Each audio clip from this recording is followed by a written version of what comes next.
करेंगे खास खबरों की ओर। खबर मध्य प्रदेश के गुना से है, जहां पर सरकारी फरमान के अनुसार महाविद्यालय में बायोमेट्रिक उपस्थिति पंजीकरण प्रक्रिया को शुरू किया गया। महाविद्यालय ने भी इसी के तहत आनन फानन में बिना किसी उचित तैयारी के चंद दिन का समय देकर छात्रों के समक्ष सूचना भेजकर उन्हें पंजीकरण के लिए महाविद्यालय बुलाया। लेकिन जब पहले दिन ही हजारों छात्र महाविद्यालय पहुंचे तो कॉलेज में कोई ठोस व्यवस्था न होने के चलते छात्रों को कई परेशानियों का सामना करना पड़ा।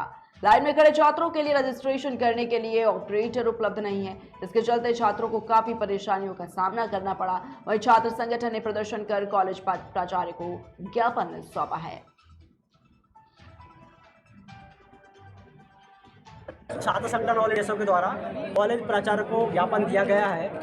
अभी पिछले 4 दिन से कॉलेज में एक नोटिफिकेशन जारी किया गया था कि अब छात्रों की बायोमेट्रिक अटेंडेंस लगाई जाएगी, और उसके लिए पंजीकरण की प्रक्रिया शुरू की गई थी। कॉलेज प्रशासन ने बिना किसी तैयारी के छात्रों को बुला लिया। छात्रों की संख्या 16,000 है। छात्र समय पर 10 बजे कॉलेज में उपस्थित है, लेकिन 10 बजे क्या देखा जा रहा है, ऑपरेटर नहीं है मशीन पर। 40 मशीनें लगाई गई लेकिन 7 ऑपरेटर हैं। ये कॉलेज की स्थिति थी। छात्र सुबह 10 बजे से खड़ा है, 5 बजे कॉलेज से जा रहा है, निराश होकर के जा रहा है। वो लाइन में खड़े खड़े उसके पैर दर्द कर रहे हैं। एक छात्रा आई जो एक बच्चे की माँ थी, बच्चे को साथ में लेकर के सुबह से वो खड़ी है, लेकिन कोई उसका प्रक्रिया नहीं की जा रही है। ये कॉलेज प्रशासन की घोर लापरवाही है। अगर व्यवस्था नहीं थी तो छात्रों को नहीं बुलाना चाहिए था, उसके लिए पर्याप्त समय दिया जाना चाहिए। एक दिन के अंदर 16,000 बच्चों का रजिस्ट्रेशन हो पाए, ये संभव नहीं था। कॉलेज प्रशासन की लापरवाही के चलते छात्र दूर दराज गाँवों से आ रहा है, परेशान हो रहा है। उसको लेकर कल हमने सर से बात करने की कोशिश की। छात्र भी सर को ढूंढ रहे हैं, लेकिन सर नदारद हैं, छात्रों को मिल नहीं रहे हैं, मोबाइल बंद किया हुआ है, कोई ठोस जवाब नहीं दे रहे हैं। शाम को 6 बजे छात्रों के दबाव में आकर उन्होंने नोटिस जारी किया कि हम इस व्यवस्था में परिवर्तन कर रहे हैं, लेकिन ये अपर्याप्त है। इसको लेकर के आज ज्ञापन दिया गया है। सर भी ज्ञापन लेने के बाद कोई ठोस जवाब वो नहीं दे रहे हैं कि कैसे कैसे क्या सिस्टम रहेगा, कैसे कैसे क्या चलेगा, उसमें कोई ठोस प्रतिक्रिया नहीं है। और जो भी उन्होंने जानकारी दी जाती है कॉलेज प्रशासन के द्वारा, वो अपर्याप्त है और समय पर छात्रों को नहीं पहुंचती है। छात्रों को जानकारी पहुंचाने के लिए कोई कॉल करने की व्यवस्था नहीं है। व्हाट्सएप पे जारी कर दिया, जिन छात्रों के पास मोबाइल नहीं है तो वहां तक कैसे पहुंचे।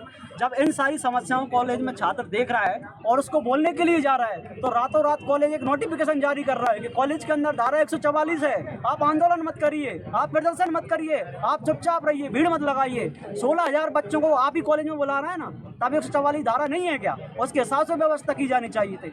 एक क्लास के अंदर 450 छात्र बैठेंगे, 500 छात्र बैठेंगे, तो वहाँ पर 144 धारा तो कैसे बैठेंगे? तो पढ़ने में और संस्थानों में 144 धारा नहीं होती है। यहाँ पर छात्र पढ़ने के लिए आते हैं, आतंकवाद मचाने के लिए नहीं आती हैं, चोरी डकैती करने के लिए नहीं आते हैं। ये दंगाई नहीं है, ये छात्र हैं। छात्रों को देश का भविष्य कहा जाता है, लेकिन आज उसी भविष्य को शिक्षा से वंचित करने का प्रयास किया जा रहा है। उसको लेकर आज हमने यहाँ पर ज्ञापन दिया है और सर भी बोल रहे हैं कि हम उचित व्यवस्था करेंगे। अगर ऐसा नहीं होता है, छात्रों के लिए पर्याप्त व्यवस्था नहीं होती है, उनके पढ़ने के लिए बैठक व्यवस्था नहीं होती है, रहने के लिए आवास की व्यवस्था नहीं होती है, तो छात्र तेज आंदोलन करने के लिए बाध्य होंगे। मेरा नाम देवेंद्र सेन, सचिव कॉलेज इकाई AIDS। खबर आगरा से है, जहां पर अखिल भारतीय विद्यार्थी परिषद की इकाई ने कॉलेज परिसर में बाहरी छात्रों का प्रवेश बंद किया जाए, इस संदर्भ में धरना प्रदर्शन करते हुए कॉलेज प्रशासन को ज्ञापन सौंपा है। साथ ही साथ ये मांग भी की है कि जिन भी छात्रों का कॉलेज में प्रवेश नहीं है, उन्हें कॉलेज के भीतर ना आने दिया जाए व बिना ID कार्ड के महाविद्यालय में प्रवेश वर्जित किया जाए।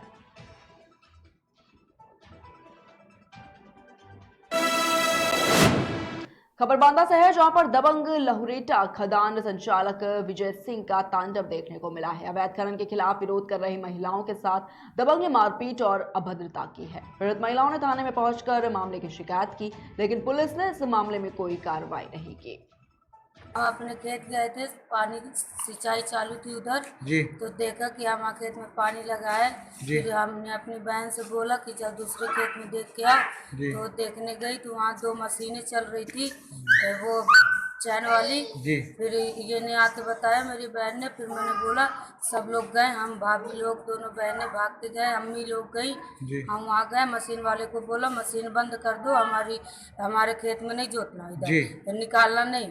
क्या निकाल रहे थे? बालू निकाल रहे थे, रात में भी निकाल लिए खूब सारी, और जब मना किया तो मान नहीं रहे थे, बोल रहे थे हमें मत मना करो, ठेकेदार से बोलो। ठेकेदार का नाम क्या है? जो ठेकेदार का नाम नाम नहीं विजय पता। कुमार। अच्छा, विजय कुमार नाम है ठेकेदार का। कुमार तो है।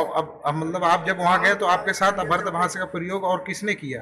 फिर वहाँ गए तो मैं थी और मेरी बहन, जी 2 ही लोग बोल रहे थे उनसे। जी। फिर वो बोल रहे हैं कि मशीन वाले ठेकेदार को बुलाओ, ठेकेदार आएंगे जब होगा, हम नहीं रुकेंगे। तो फिर आपके साथ मतलब मारपीट किसने की? ठेकेदार ने ठेकेदार के आदमियों ने कि ठेकेदार ने? ठेकेदार आके पहले लपेट गए, मारपीट किया। फिर ठेकेदार के जितने आदमी थे वो सब नहीं, आके, ठेकेदार का नाम क्या जिसने आपके साथ मारपीट की है? नाम हमें पता नहीं है, वही है जितने और गांव के थे। कौन कौन है? उनका पूरा गाँव- ग्रुप था। आज एक प्रकरण सामने आया जिसमें ग्राम लहोरेटा थाना नरैनी के एक स्थानीय भूमि मालिक ने खदान के मालिक के ऊपर आरोप लगाया कि वो उसकी भूमि से आगे आके खनन कर रहे हैं, जो उस संबंधित स्थानीय किसान के खेत में पड़ रहा है।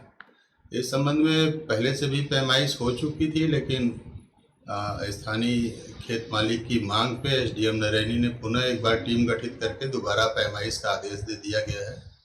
और इसी क्रम में स्थानीय व्यक्ति द्वारा यह भी आरोप लगाया था कि खदान संचालकों ने उसके साथ मारपीट की है। तो इसकी जांच थाना नरैनी को दे दी गई है और इस निर्देश के साथ दिया गया है कि अगर कोई संज्ञेय अपराध पाया जाता है तो तत्काल मुकदमा पंजीकृत करें। जैसा भी होगा जांच में स्थिति सामने आ जाएगी।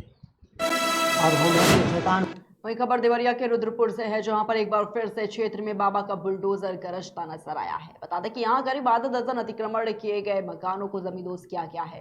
पीड़ित परिवारों का यह कहना है कि उन्होंने मुख्यमंत्री जनता दरबार में गुहार भी लगाई थी, जिसके बाद उन्हें सीएम योगी ने आश्वासन दिया था कि उन्हें बेघर नहीं किया जाएगा, लेकिन उसके बावजूद भी उनके घरों पर बुलडोजर चलवा दिया गया।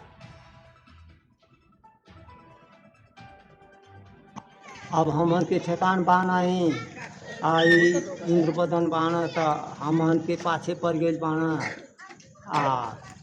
ई ढाबा धोती कह के हमन का घर ढाबा बताना गई हनी वहाँ गोरखपुर बाबा जी के लग गए।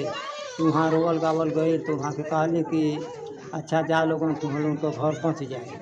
कौन बाबा जी? तो मुख्यमंत्री जी आपसे मिले थे? हाँ। क्या बोले? ई जौन बोला नहीं है बतिया, वह बोला कि तुम लोगों को घर नहीं देंगे। अरे तुम बोला का अब हम लोग गरीब आदमी हैं, ये गांव का नाम अर्जुन, ये इंद्रपदन नाम का लड़का हमें वो है, हम लोग का घर गिरवावत है। हम लोग गरीब आदमी हैं सर, कान में भूमिहीन आदमी हैं, जो कि रहे के ठेकान ना आएगा, लेकिन वो गिरवावत है हम लोग। कब से रहते हैं इस मकान पे जो गिरा है? 3 फुट से हम लोग रह रहे हैं।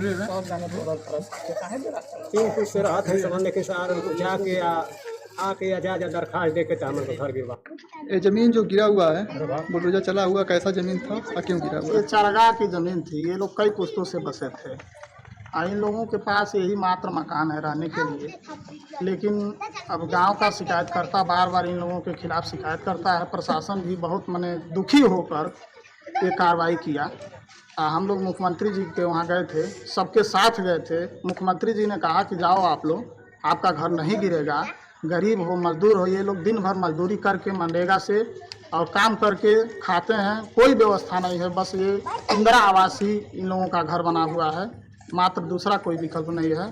महाराज जी का बहुत धन्यवाद देते हैं। अगर हम लोगों की मकान बच जाए, इन लोगों की बहुत बहुत धन्यवाद देंगे और इन गरीबों को कोई समुचित व्यवस्था दिया जाए। अब वहीं आपको बता दें कि इलाहाबाद हाईवे पर ट्रैक्टर, बाइक और एक कार की जोरदार टक्कर हो गई है और इस दौरान बाइक चालक सहित 2 लोगों की मौके पर ही मौत हो गई, जबकि 2 लोग गंभीर रूप से घायल हो गए हैं। सूचना पर पहुंची पुलिस ने शवों को कब्जे में लेकर पोस्टमार्टम के लिए भेज दिया है। साथ ही साथ पुलिस इस पूरे मामले की जांच पड़ताल में जुटी हुई है।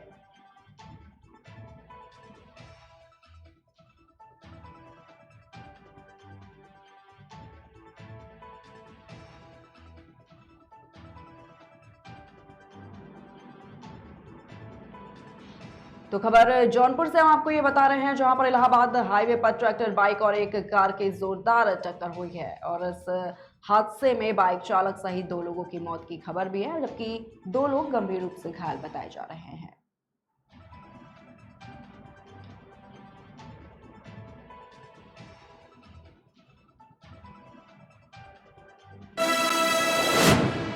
वही खबर झांसी से है, जहां पर कई क्षेत्रों में पिछले 10 महीने से पानी नहीं आ रहा है, जिसके चलते लोग काफी परेशान हैं। क्षेत्रवासियों ने महेश कुशवाहा को इसकी जानकारी दी, जिसके बाद जल संस्थान अधिशासी अभियंता ने पाइपलाइन चेक किया तो देखा कि पाइपलाइन में काफी मोटी जड़ें निकली हैं, जिससे कि पाइपलाइन पूरी तरीके से चोक हो गई थी। पाइपलाइन से जड़ें निकलने के बाद क्षेत्रवासियों को कुछ जगह नलों से पानी मिलने लगा। वहीं आगे का कार्य निरंतर किया जा रहा है, जिससे कि बाकी लोगों को भी पानी की समस्या से छुटकारा मिल सके।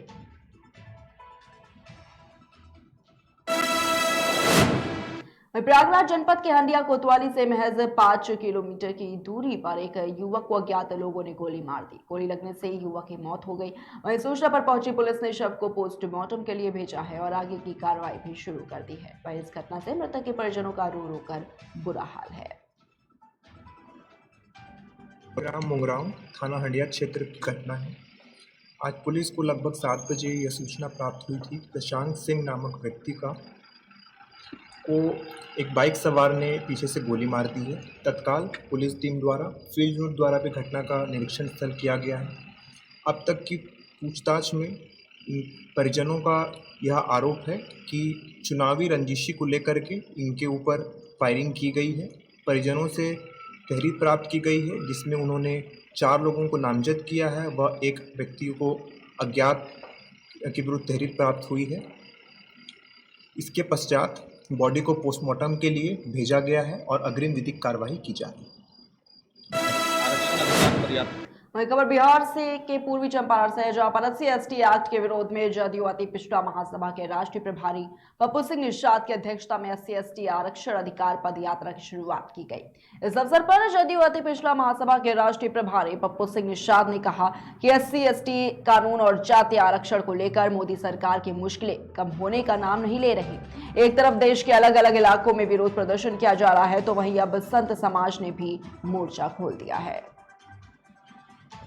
आरक्षण अधिकार पद यात्रा जो मेरा लास्ट नवंबर से स्टार्ट होना है, संभावित डेट 29 नवंबर है और हमारे नेतृत्वकर्ता अति पिछड़ा का जो रिजर्वेशन रद्द हुआ है और अति पिछड़ा समाज में से कम 25-26 जाति है जिसकी अनुशंसा भारत सरकार को भेजी गई और उस रिजर्वेशन पे जिसे SC/ST में शामिल करना था उसे भारत सरकार ने आज तक किसी को शामिल नहीं किया, जबकि उसी के गरीब सवर्ण को आरक्षण देना रहता है तो भारत 12 बजे रात में भी सुप्रीम कोर्ट को खोल करके संविधान पीठ निर्णय करती है।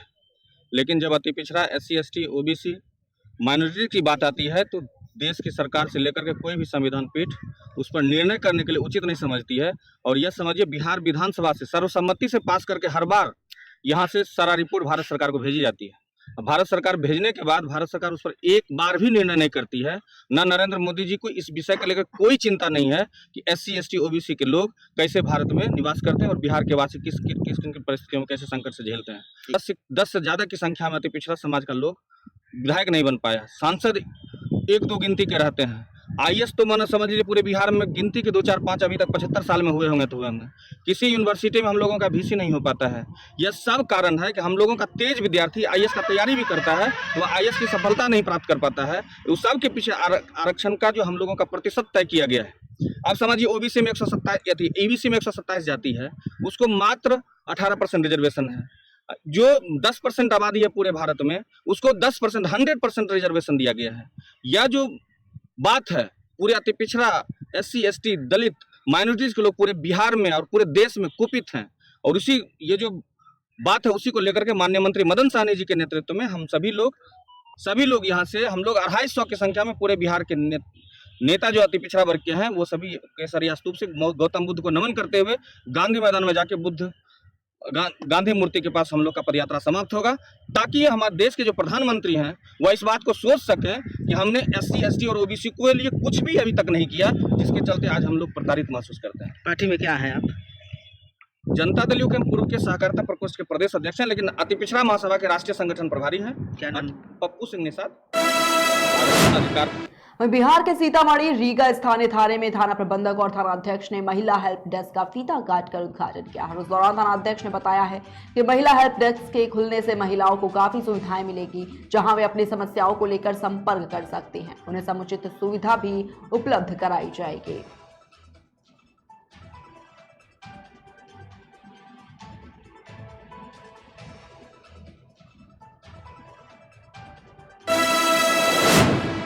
बिहार के पूर्वी चंपारण में अरेराज नगर पंचायत के सभागार में प्रतियोगिता परीक्षा का आयोजन किया गया है, जिसके लिए स्वच्छता अभियान के ब्रांड एम्बेसडर विजय अमित ने अरेराज के एसीआई पब्लिक स्कूल के बच्चों को इस प्रतियोगिता में भाग लेने का आह्वान किया। उक्त विद्यालय के निदेशक प्रमोद कुमार मिश्रा ने सभी निजी विद्यालय के निदेशकों और छात्रों को भी इस प्रतियोगिता में शामिल होने के लिए अपनी सहभागिता की बात बताई।